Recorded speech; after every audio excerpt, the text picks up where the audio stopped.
Thank you, great. Thank you very much. Thank you and welcome to Gamesmaster, TV's only show devoted solely to video games. So if the sentence Mario got stomped by a green Koopa paratrooper makes any sense to you, you're tuned to the right church. If it doesn't, and you're one of those people who think Game Boy is a young scout doing bobber jobs, then watch on and erase that ignorance. And to get the show kicked off, let's call up everybody's favourite uncle, Gamesmaster, for the first challenge. Greetings, and I'd like to take this opportunity to say how delighted I am to see you again. If you enjoyed last week's challenge, I think you'll find tonight's three little jaunts an absolute hoot. First off the starting blocks, an endearing young fellow by the name of Sonic the Hedgehog. Your task? You have 2 minutes to collect 150 rings or more on the second level of an area known as the Green Hill Zone. These rings are dotted around a tropical landscape plagued with all manners of hostile creatures and booby traps, every one of them intent on thwarting young Sonic's progress. And beware, the slightest collision will cause you to lose all your rings, and the challenge will be over.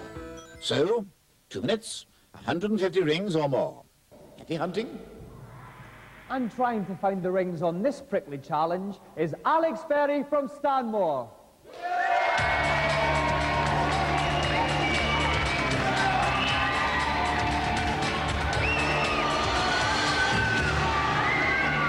Welcome, Alex. Now, Alex, there are a total of 163 rings on this level. We originally set you 150, but you asked it to be increased to 160. Why was that? Because it was just a great challenge, and I want to show everyone that I'm the master. So. Right, but you think you can even do that in 2 minutes? Yep, no problem. Well, I certainly admire your pluck, young man. It's nice to see such flushing confidence in youth.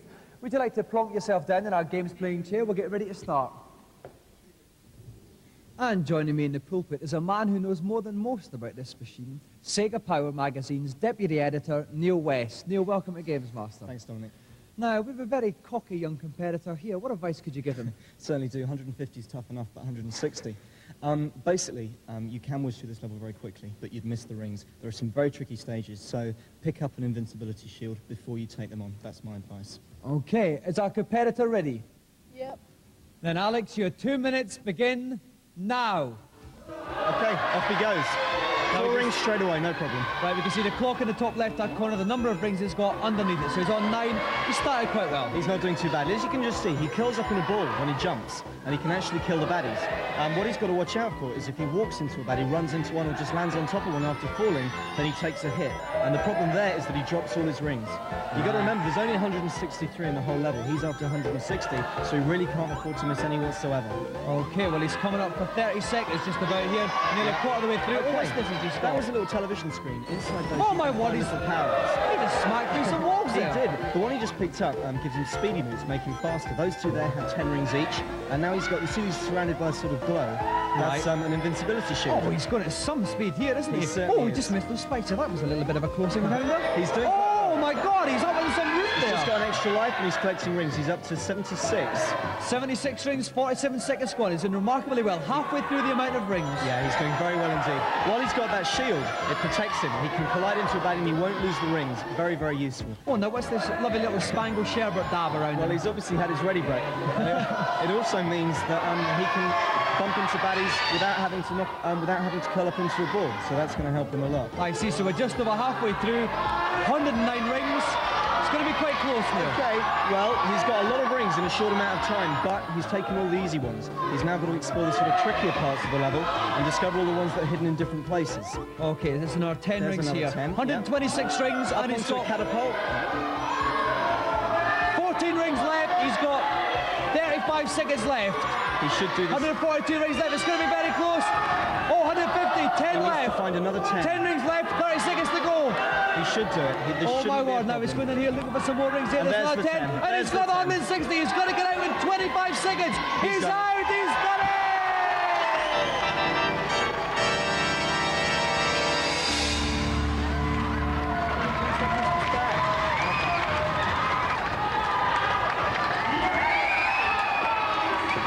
Well done, Alex. Now, Alex, you had 23 seconds to spare. You made it look easy. Was there ever any doubt in your mind? Yeah, there was a couple of times, because the only way I could get 160 rings was to bash through the wall, and I'm not very good at that, and I thought I was going to mess it up. OK, well, as one of our games playing champions, you win the prize that sits lovingly on anyone's mantelpiece, the Golden Gamesmaster joystick. Another round of applause for our champion, Alex.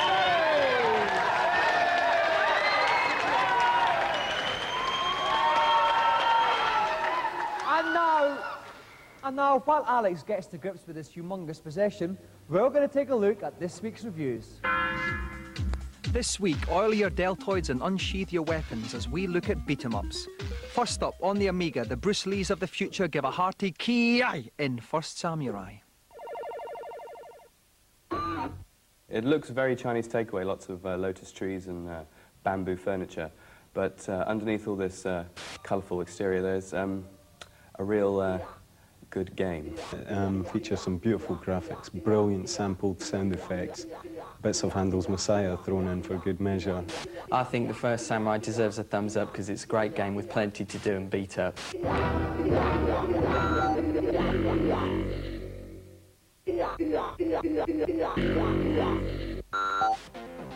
Next, also on the Amiga, we enter the murky underworld of Pit Fighter. 3 butch contestants trade below-the-belt action in an orgy of unrestrained violence. Pit Fighter's less of a beat-em-up, more of a sort of kick the living crap out of everybody up. It's boring, you don't have that many moves. The computer tends to decide what you're going to do next. It's not so much counter-attacking your opponent's moves, more just mindly stabbing the fire button and wiggling the joystick seems to be just as effective.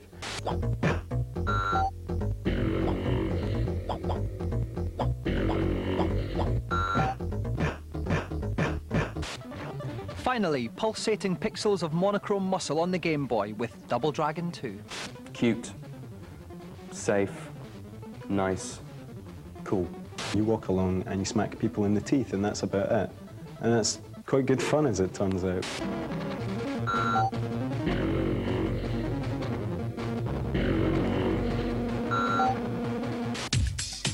And now for this week's hardware feature. Sometimes all there is between gaming success and failure is the power of your handpiece. Tonight we look at 3 of the latest gimmicks which may just turn you from a limp joystick fiddler into a gargantuan games player. First up, the Power Glove, a futuristic gauntlet that translates hand and arm movements into on-screen action. First of all, you have to enter in specific program code for the game you're about to play. This game here is Top Gun and the program code is number 3, so I'm now entering program 3. If I pull up on my hand, the plane goes down. If I push forward with my hand, the plane goes up. Small movements to the left to bring the plane round, banking to the left, and the same with the right. When I want to fire my missiles, I simply press my index finger, as so. The glove's pretty good to use. It feels like you're more in the game, and you do get a sweat using it. Next, use your feet as well as your fingers with the QuickJoy foot pedal. You can set through a control on the foot pedal and the buttons on the foot pedal to correspond to the different buttons on the joystick. It was good for the car racing game, and I should think it would be good for, say, a beat-em-up game where you have to kick, but I don't know whether it would be good for puzzle games. And finally, Terence Conran's favourite, the Sega Action Chair. The idea is just to move about in the seat as you would move the joystick up and down, left, right, and push the buttons. You can get very physically involved in the game, and it feels like you're jumping about and practically everything instead of just moving your hand about pressing the button. So, a somewhat mixed bag of reviews this week. But not to worry, for now we go on to our celebrity challenge. And here to tell us all about it is the biggest celeb of them all, the Gamesmaster. Back so soon? Well, after the whimsical antics of Sonic the Hedgehog, I thought it was about time we tested your physical might. The second challenge is on Sonic Blastman. A megalithic meteorite is careering toward the Earth. You have 3 punches to destroy it and save the planet, a truly Herculean task. The person who records the highest score is the winner. So, roll up your sleeves, and remember that the fate of mankind is at the mercy of your fists. To find the perfect competitors for this unique challenge, we scoured the arcades and gyms nationwide and came up with a perfect competition. British Sonic Blastman champion Paul Turner against one of the most fearsome punchers in world boxing, former British heavyweight champion Gary Mason.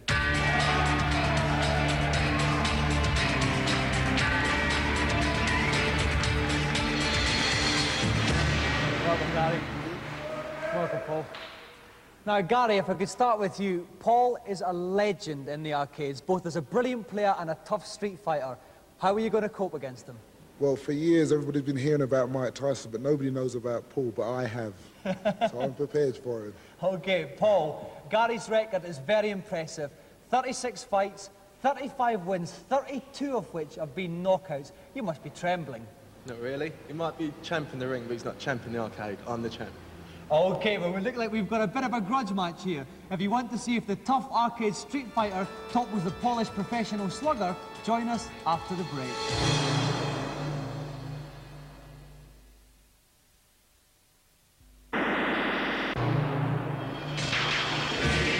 Welcome back to Gamesmaster, where we're about to see rough, tough arcade street fighter Paul Turner take on the polished professional punches of Gary Mason. It's a punch-up everybody's been waiting for, so let's call up Paul Turner to take the first punches.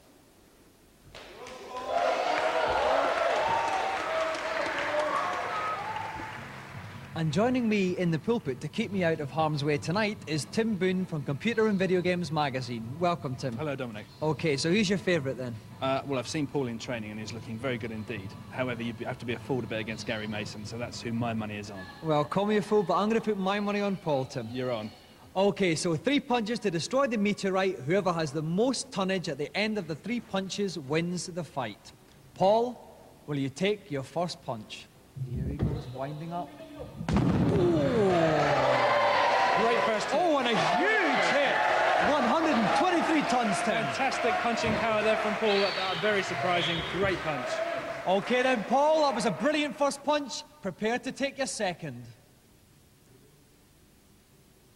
Oh, another massive one there, Tim. Not as good. Not as good. You could tell with the way that the pad slammed down, he hadn't quite caught it in exactly the right place. He'll be disappointed with that one. So he needs 124 to smash up the meteorite. He can do it on the basis of his first blow. OK, Paul, take your third and final punch. Is that a good one, Tim? It was a good one, but it wasn't enough. 106 tons. 106 tons. Didn't destroy the meteorite, but still, very powerful total tonnage. Very powerful. But Paul needn't be too down about that. Not at all. This is, in fact, the game at its highest setting. OK, Gary, if you'd like to step up and take your 3 punches. So the meteorite's coming down. Let's see what Gary does with his first punch. I think what Gary's going to try and do, actually, is explore the different punches that he can use. I think probably the first thing he'll do is go for a jab. Let's have a look. Oh! Yeah, that was a jab. Now, was it very powerful? Let's take a look. 105 tons. Quite a safe punch to start off. Good, but I'm convinced Gary Mason can do better. This time, looks like he's OK, Gary, take your second punch. Straight right. Straight right. That should be better. 107 tons. He's looking for the knockout blow, and he needs 138 tons to smash up that meteorite. He needs something very special now. OK, we need a big punch here, Gary. If you want to win, Gary. take your third and final punch. Oh, it's a huge one there. Is it going to be enough to smash it? 190 tons. Excellent. Not quite enough. The big thing is, has he beaten Paul? Gary's total power 331. He's just been beaten by Paul. Paul is the winner by 1 ton.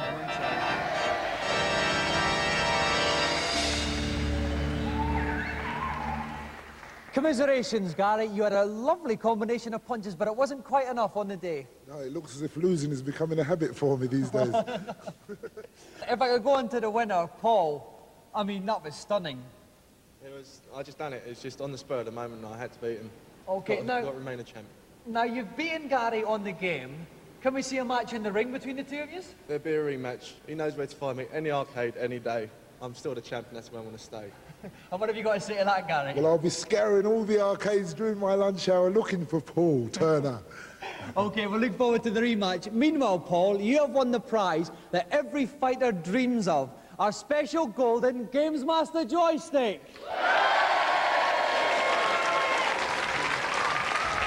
And let's hear it again for the winner, Paul Turner, and our loser, Gary Mason!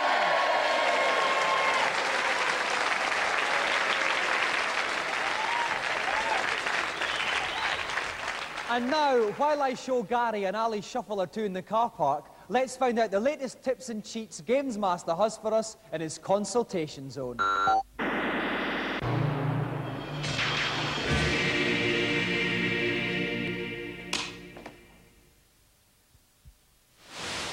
Hello, Gamesmaster.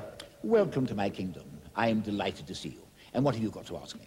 After hours of playing on level 3 at Strider, I could not get past the closing rules section without hearing you getting squashed. Can you help me? Indeed I can, young man. Now listen. Instead of trying to climb up one side of the wall, you should jump from side to side. You will find that your upward progress accelerates, and you should have no trouble reaching the summit before the walls meet. Cheers, mate. Bye. Next, please. Hello, Gamesmaster. Hello, and nice to see you. Now, what can I do for you? I heard in Super Mario Bros. 3 there's a secret whistle in the first world, which enables you to warp into a later level. I don't know where it is. Do you have any idea? Do I know where it is? Oh, the audacity of youth. Of course I do. The whistle is on level 3 of the first world. But bear with me, because finding it is a little complicated. You will need to jump on top of the 5th block of the level, a white one, then squat for 5 seconds. You will then fall behind the background scenery. Once there, go to the end of the stage, and you will enter a house where the first whistle is kept. Thanks a lot. Next up, please, and hurry along there. Hello, Gamesmaster. In Robocop, how do I kill the 2 people at the end of level 2? Good question. Good question indeed. Actually, contrary to popular belief, you don't have to kill both of these men, as one of them is actually the mayor being held hostage. You need to select the machine gun, and then, whenever the mayor in front ducks down, shoot the man behind. If you shoot him 3 times, he'll release the mayor and come charging towards you. When this happens, punch him, and he will eventually die. Right, thanks. Not at all. And I think that's enough goodies for this little session, though I must admit I do rather enjoy my role as agony uncle. Make sure you tune in for our next rendezvous.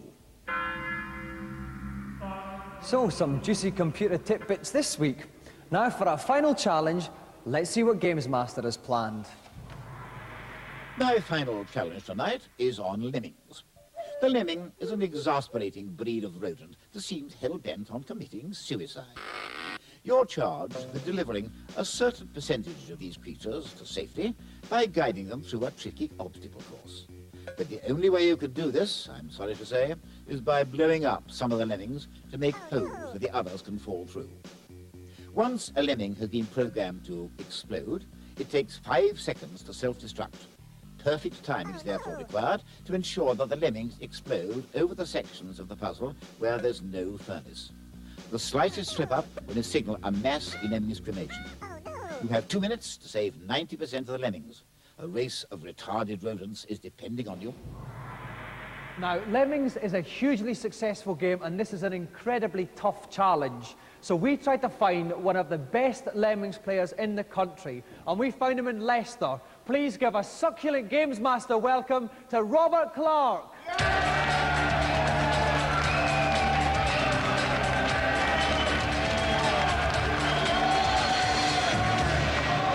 Gamesmaster, Robert. Hi, Dominic. It's nice to be here. Now, Robert, we've said you're one of the best Lemmings players in the country. How long did it take you to complete all 120 levels? Oh, about 6 weeks. 6 weeks? Yes. Now, unfortunately, we only told you were doing this particular level 5 minutes ago. What was your reaction? I was pretty shocked.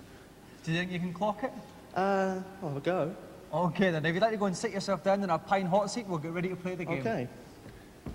Now, we've dragged him back screaming, but back he is, Tom Watson from Renegade. Welcome back, Tom. Nice to be back, Dominic. Now, I know Lemons is one of your favourite games, but this is a very tricky level here we set him. Well, this is very much a right first time level. He's got 91% to get home. He can afford to use up 6. There's only one style of lemming he can use, which is the exploding style, to get through the floors, missing the fires on the way. It'll really test him. Okay, well, let's see if Robert's up to it. Robert, are you ready? Then start saving those lemmings. Okay, the lemons are starting to come out. He's got to guide him to the exit at the bottom right-hand corner, just off the screen. Tom, how does he go about it? Well, what he's got to do, Dominic, is set up a series of time charges on selected lemmings. You can see the counter working its way down. There are a number of safe compartments on the way. What he's got to do is make sure that all the explosions only take his lemmings through the safe compartments and not the ones with the deep fires. Oh, no, he's losing a few. He's losing a few, but he may be all right. Now he's dropping them straight down. He is doing well. Let's see if he's just doing well enough, because it is 91% that he has to get back. It's a high total. It's very, very tense here. He may have exploded one too many lemons, but now there's 1 minute 18 seconds down now. He's got 2 minutes. So 1 minute 14, he's probably got enough time to bring them home. It's just, will it be enough? You can see the percentage counter, clocking them as the lemmings get home, but it's 91% that we're looking for. Okay, he lost a few in the fries. That's all the lemons out now. It's very, very tense here. We can see the percentage going out in the bottom right-hand corner of the screen. It's got to get to 91%. It's going to be very, very close here. I think he's all right on the timer. It really does come down to this percentage mark. Now, it's just tipping 60. We can see the concentration of lemons at the end where he's sped up the release rate. Right, and the crowd are going wild here as well. We're going to do it 74, 75. He's going for 91, 80, 81, 83.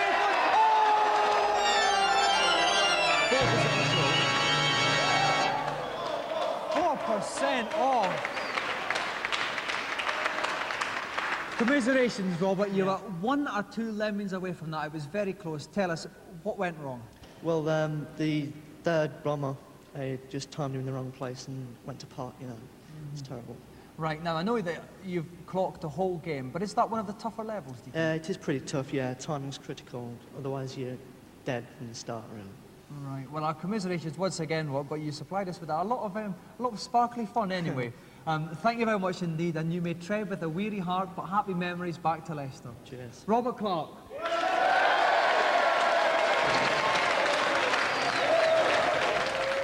So, with that exhilarating but ultimately fruitless effort, tonight's show comes to an end. Well, it's smoking jacket and steaming jasmine time. We'll see you in 7 days for another Gamesmaster. Good night.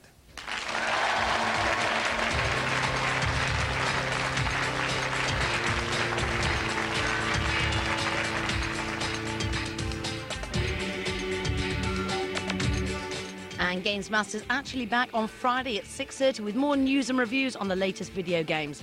And don't forget, at 6 o'clock tomorrow, we're off to Takeshi's Castle, where Takeshi Kitano once again becomes your worst enemy.